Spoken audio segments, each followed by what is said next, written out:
శ్రీనివాస దివ్యానుగ్రహ హోమం. ఇద్దరికీ దర్శనం. తిరుపతిలోని అలిపిరి వద్దనున్న సప్తగో ప్రదక్షిణ మందిరంలో శ్రీనివాస దివ్యానుగ్రహ హోమం నిర్వహిస్తారు. దీనికి రూ. 1000 చెల్లించి ఆన్లైన్లో టికెట్ తీసుకోవాలి.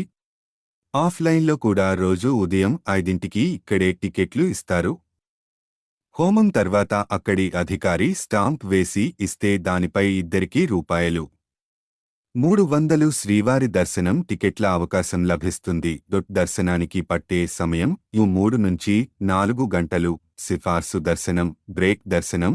ఏపీ శాసనసభ్యులు, శాసనమండలి సభ్యులు, లోక్ సభ, రాజ్యసభ సభ్యులు ఇచ్చే సిఫార్సు లేఖలపై బ్రేక్ దర్శనం గది ఇస్తారు. ఏపీ ఐఏఎస్, ఐపీఎస్ అధికారుల సిఫార్సు లేఖలపైన బ్రేక్ దర్శనం గది లభిస్తుంది. రోజుకు ఒక్కొక్కరికి ఎన్ని లేఖలు అనుమతిస్తారు? ప్రజాప్రతినిధులైతే రోజుకు 1, ఐఏఎస్, ఐపీఎస్లకు వారానికి 2. ఒక్కో లేఖపై గరిష్టంగా ఎంతమందికి ప్రవేశం? 6. దర్శనానికి పట్టే సమయం సుమారు 1 నుంచి 2 గంటలు. నవదంపతులైతే తిరుమలలో కళ్యాణం చేసుకున్న దంపతులకు 6 టికెట్లు వరుడు, వధువు, వారి తల్లిదండ్రులకు ఇస్తారు. సుపథం ద్వారా లోనికి వెళ్లి దర్శనం చేసుకోవచ్చు. నవదంపతులు కళ్యాణోత్సవం టికెట్ రూ. 1000 పైన దర్శనం చేసుకోవచ్చు.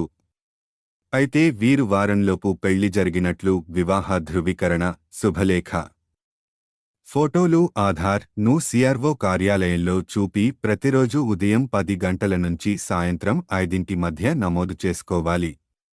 వీరికి తర్వాత రోజు జరిగే కళ్యాణోత్సవం రోజుకు 25 టికెట్లు ఇస్తారు.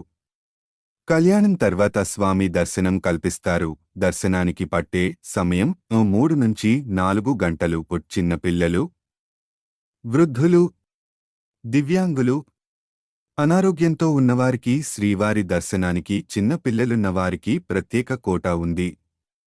ఏడాదిలోపు పిల్లలున్న తల్లిదండ్రులు 3 నెలల ముందు ఆన్లైన్లో బాబు లేదా పాప పుట్టిన తేదీ ధృవీకరణ పత్రంతో బుక్ చేసుకోవాలి. ప్రతి నెల కోటా విడుదల చేస్తారు. శ్రీవారి ఆలయం ముందు నుంచి వీరికి ప్రత్యేక క్యూలైన్ ఉంటుంది. వృద్ధులు, దివ్యాంగులు 3 నెలల ముందు ఆన్లైన్లో 3ంటికి వీరికి ప్రత్యేక స్లాట్లు కేటాయిస్తారు. ఆన్లైన్లో ఇస్తున్నారు.